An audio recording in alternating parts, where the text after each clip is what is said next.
What's up guys, my name's Sam. I'm a mechanic here at Cycle Technology in Wakefield, and this is our first unboxing video. And here I've got a Trek Fuel EXe 8 GX AXS T-Type. No, I ain't saying that again. Okay, let's open her up.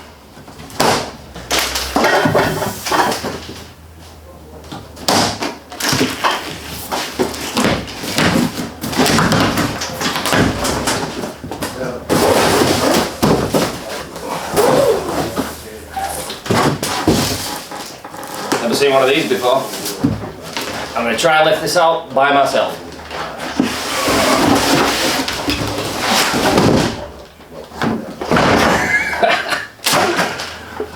There we go.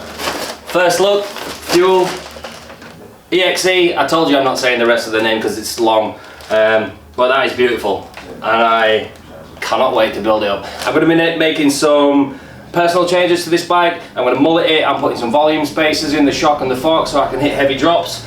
I'm also going to put some Agura MT5 brakes on it. Not that there's anything wrong with the SRAM DV8s, they're just not quite as powerful as I like to have my brakes. So yeah, let's get into it.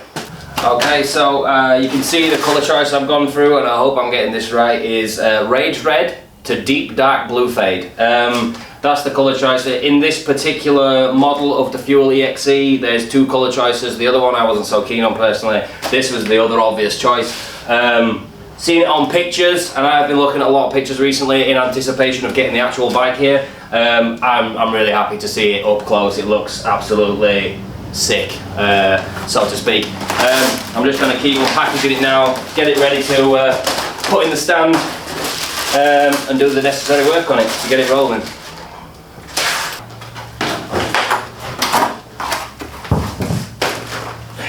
Thanks Dan.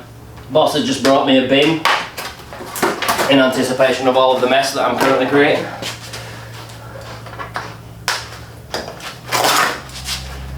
I'll leave it there so you can clean up after me later. Touted at a medium size on the Trek website, being, I think it was like 20.25 kilograms. What that's going to be like real world with the changes I've made and when I've got my pedals on, I'm not quite sure. But let's just have a little feel to see how heavy this thing is.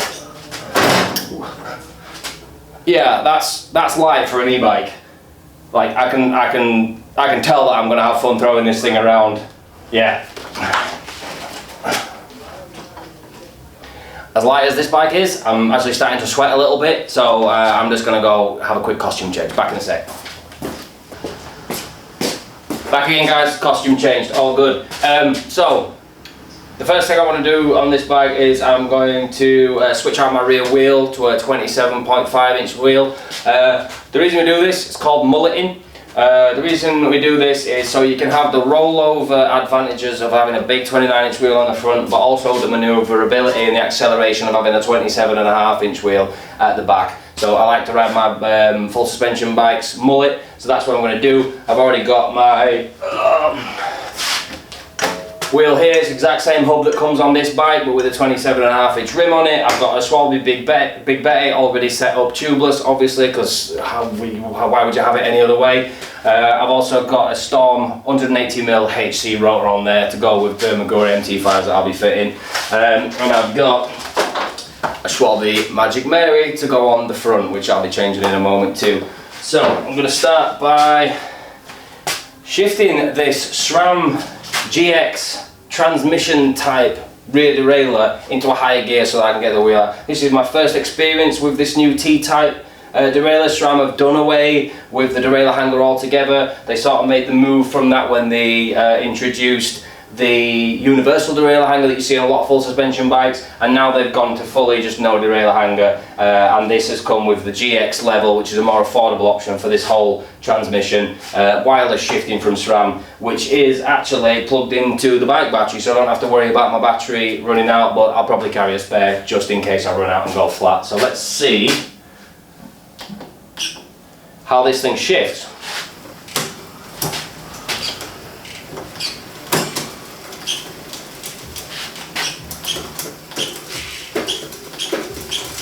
It's pretty quiet and it's doing what it's supposed to do.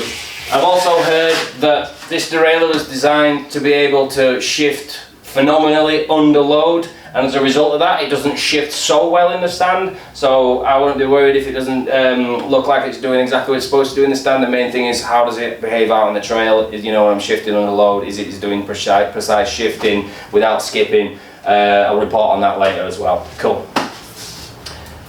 I've always loved this about SRAM, and always not enjoyed that they don't have them on Shimano's. You've got a little pin that just pops in there, leaves your derailleur nice and loose so that you can take the through axle out and drop the rear wheel out nice and easy, whereas with other brands you have to hold the derailleur out of the way whilst you're doing that. So yeah, glad to have that on this bike. So this is the wheel I'm not going to be fitting. All I need from this is the cassette, which I'm going to put on my mulleted wheel here. This dog disc is not coming with me. I don't know why the hell he put these on in the first place. If your limits are set in your derailleur, that doesn't serve a purpose anyway. It looks crap and it sounds awful, so yeah, it's going to get chucked in the bin actually. You see the cassettes in one piece. It's not cheap to replace, but I am hoping that it will be strong, so hopefully I won't have to replace it all that often.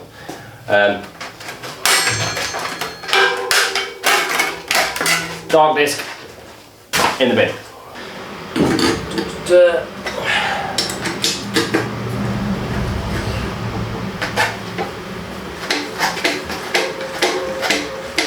I'm just going to put this into place. Obviously I have mentioned I'm going to be swapping the brakes out, but I am just going to put this on the bike because I want to see how it looks with the tan wall Schwalbe Big Betty on there in the 27.5.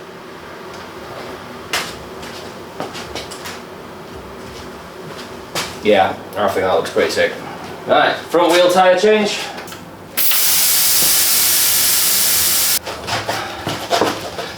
Let's get this bead popped off.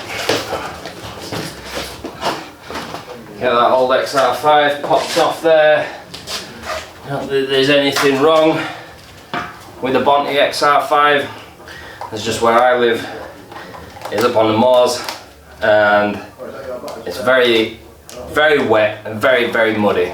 So I opted for some tyres that are just a little bit gnarlier than what comes spec'd on this bike. Just gonna switch out the SRAM rotor for the Magura Storm HC rotor. As I mentioned, I'm putting the MT5s on it. Again, nothing wrong with SRAM rotors, they're just a different thickness than what Magura recommends to use with their brakes. Magura's rotors are a bit thicker by like 0.1 or 2 of a mil, not loads.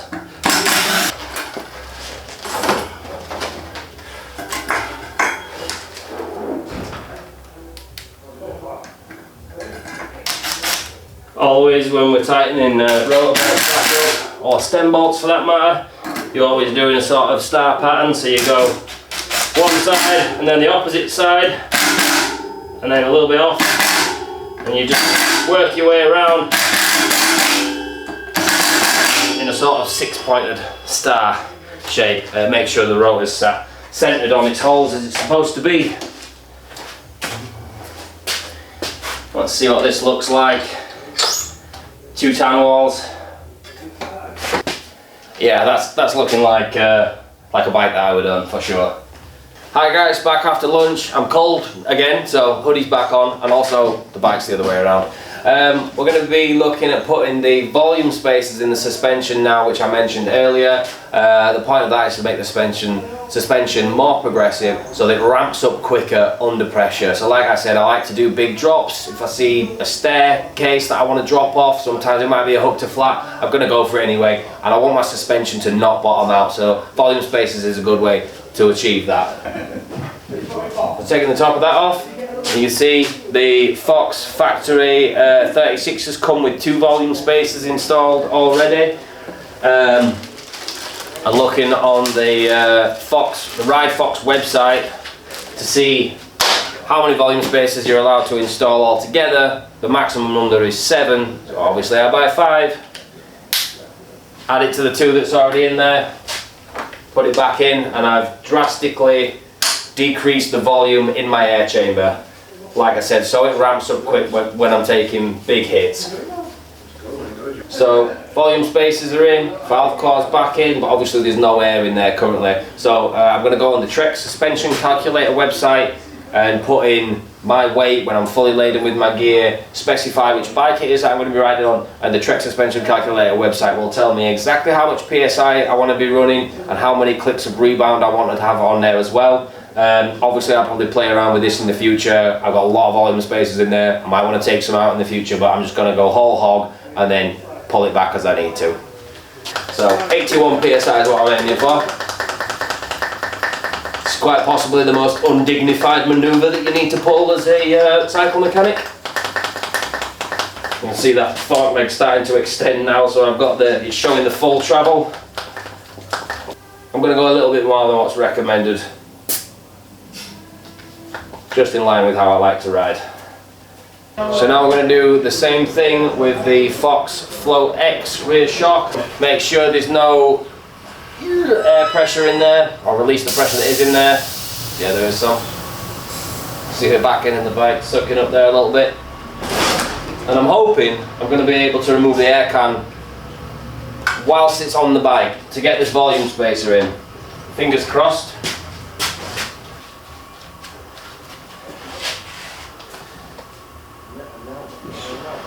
And there is one small pale blue spacer, so I'm going to take that one out and I'm going to install this one, which is the maximum spacer that I can have in this shock.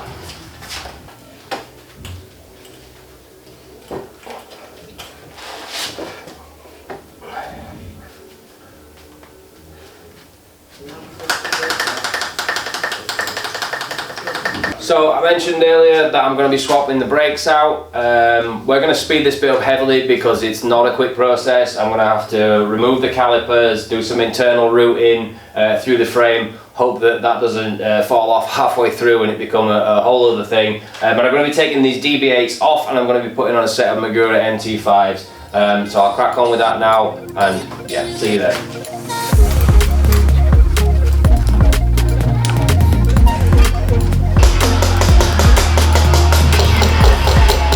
Alright guys, so that took a little longer than expected, but the brakes have been fitted, hoses routed, we've bled them up, got the calipers aligned, and yeah, they're good to go. I'm going to play around with the reach adjust on the levers later on.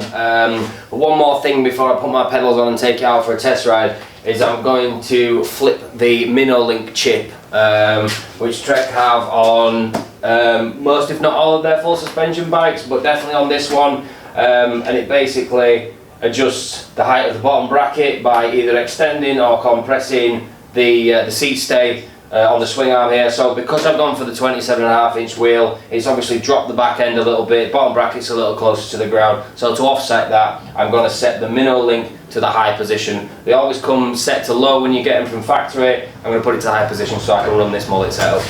So we've flipped the MinoLink to the high position to offset that 27.5-inch wheel on the rear. I'm just going to pop it back in the stand briefly, throw some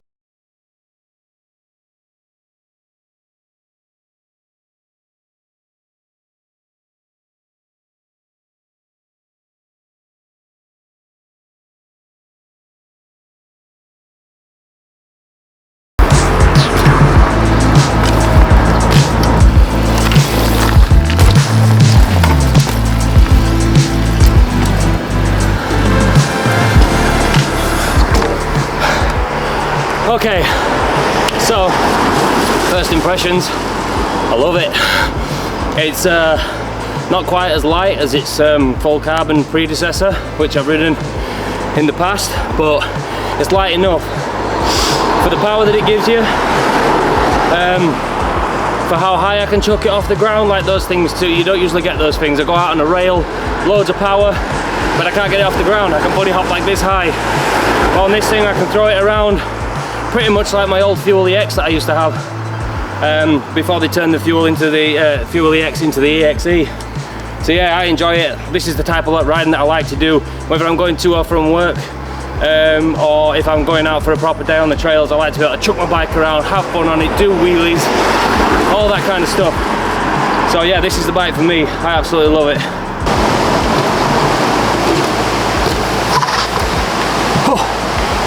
Thanks for watching our first unboxing video. I'm Sam, that was Cycle Technology. This has been good fun. See ya!